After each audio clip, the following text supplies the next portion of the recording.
Hi everyone, welcome back to my channel. Hope everybody's doing okay. So today I'm going to be pouring on a 20 by 20 canvas I've had for a while.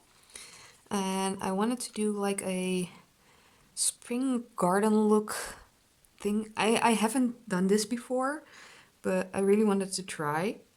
So I'm just using my leftover paints again. I know it's getting a bit old, but I just don't like throwing away paint, and it's also bad for the environment to put it down the drain. Okay, let's pour some white on.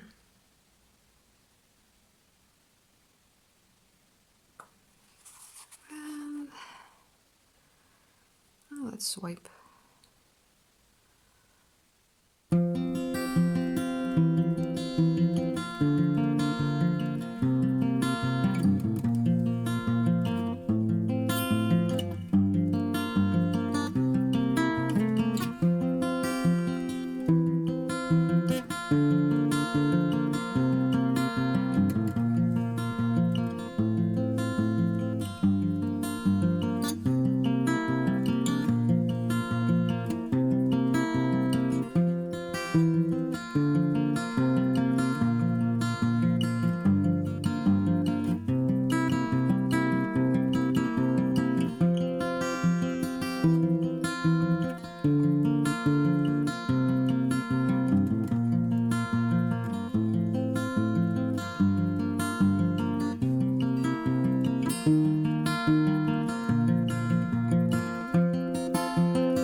So I think I'm done.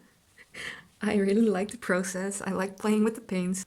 I got completely immersed in making some flowers. So let me know if you tried this, and yeah, I'll see you in the next one. Bye everyone.